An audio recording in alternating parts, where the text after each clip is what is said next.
But the mother. But the mother. And the not, mother, not the father. And the mother does not leave the den. The father goes and gets the food, brings it back to the mother eats, and then nurses the puppies. And then at 4 weeks, they climb out and start to nuzzle the faces and the mouths of the other wolves, and the other wolves will regurgitate their food and feed the pups. If there's not enough food for the puppies, the adults go. They go without. And Dakota stopped eating for 6 weeks. Was that because of her cancer? No, Dakota during the puppy Dakota's phase. the father. I misspoke. Yeah. Not that we were out. It's just an instinctual thing. He would not eat as long as she had not eaten, and he would make sure they were eating, and he'd eat a little bit of their food, and then later on, I could get him to the side and get him. That maternal and paternal instinct is so strong. You mentioned incredibly strong. Yeah, you mentioned food. How do wolves eat? What do they eat? What is the life cycle of the wolf in terms of they the eat food meat. chain? They eat meat. Well, I don't know if you know this, but they're prehistoric, and they survived the Ice Age because they can hear the smaller animals underneath the snow. So they were able to survive on the smaller animals, and they still eat smaller animals. Such as? Such as rabbits, ground squirrels, mice, field mice.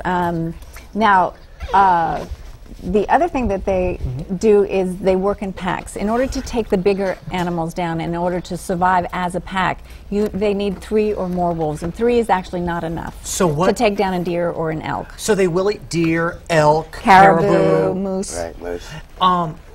Where there are no wolves, is there a problem with population explosions of certain species? Absolutely. That is one of the bigger issues, especially with the elk and the caribou. They end up clear cutting, and then they eat all their own food, and then there's no food for them, and they start to starve, and then they fail. So in a strange way, you need wolves for the survival of caribou. Correct. Yes. Because if they overpopulate, there's not enough food for all of them. Yes, and they only take out the weak and disabled and the diseased. So it improves the genetic, what's the word I'm looking for? The genetic gene pool. It actually creates a balance in the herd. I'm sorry, excuse me. Obviously, these wolves are very loving. They are allowing me, who they don't know me, to pet them. If I were to be hiking and see a wolf in the wild, what should my actions be? Highly unlikely that you will see one. One will see you. Wolves do not. They'll stalk you. They'll follow you, but they're not going to attack you. They have no interest in humans. They have no interest in humans. It's highly unlikely that you would even see it.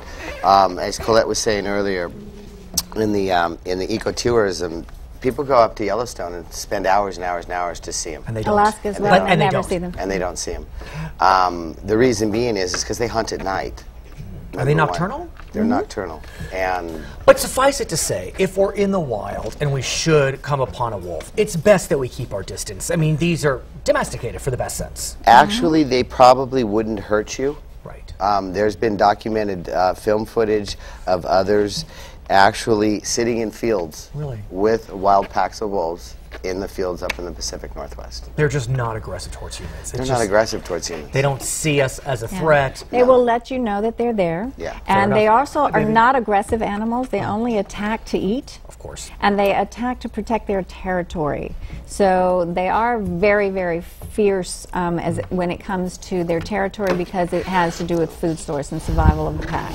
When we come back, I want to continue our conversation. I want to talk about their ability to communicate, because they may not speak like we do, but clearly they have communicative skills. And then I just want to talk more about what they are, their large paws, their beautiful yellow eyes, and how they've touched your lives, and how we can get involved in the Shadowland Foundation. Good. Thank you. I'm Brad Palmer. You're watching Charter Special Edition. We are joined by 3 adults, 6 cubs in the Keystone wolf species. We'll be right back.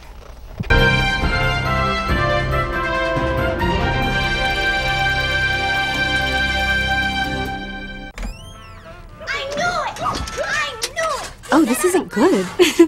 I was a gift from him to her. I'm going to the animal shelter, which isn't necessarily bad. I just hate the stigma associated with shelter pets. People will think I bite or that I spray everywhere. They're the ones with problems. I'm totally fine. Adopt me, you'll see. I'm gonna go pack. love you. And she has a mustache.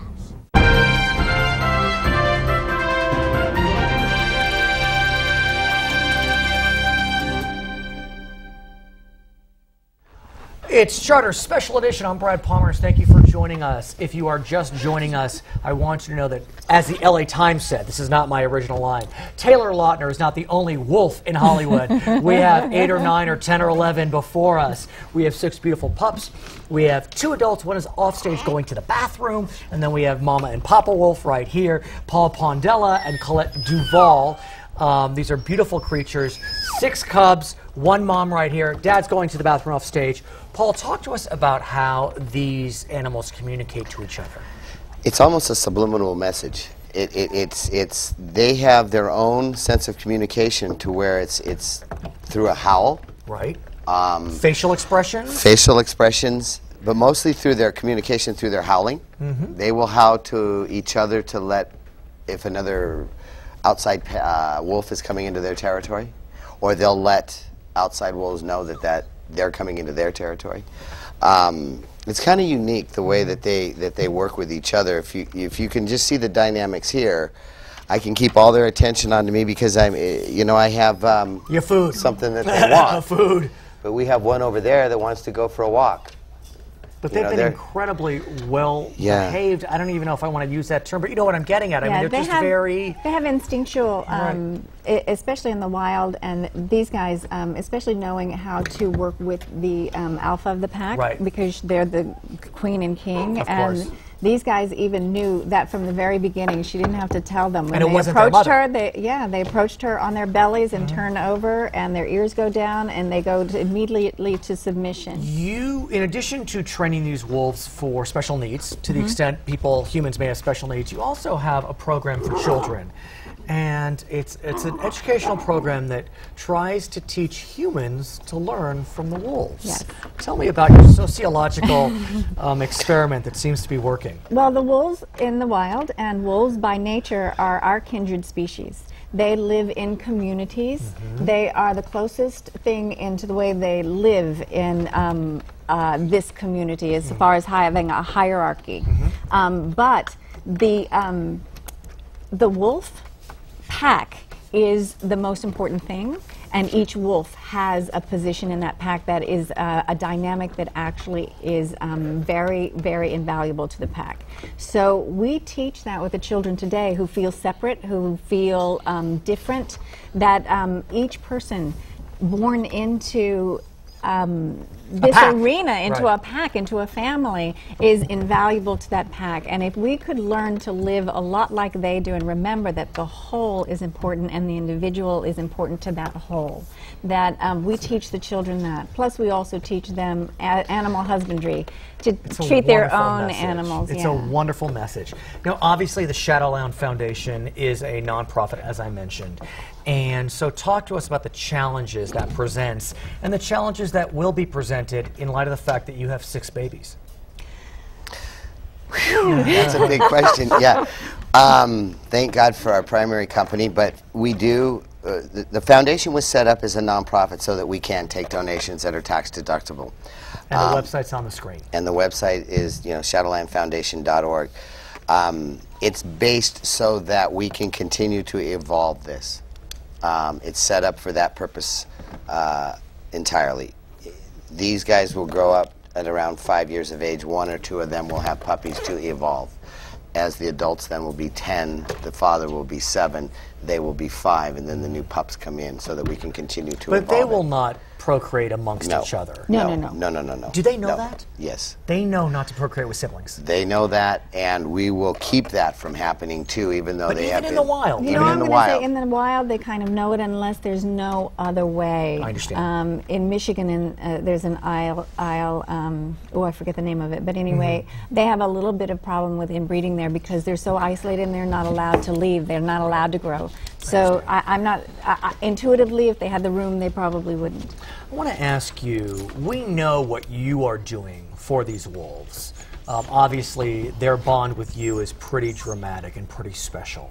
But what are the wolves doing for you? Come on, big man. I want to get you crying. I already got her crying. This is this has been my life passion. You know, I don't want to see them hunted anymore.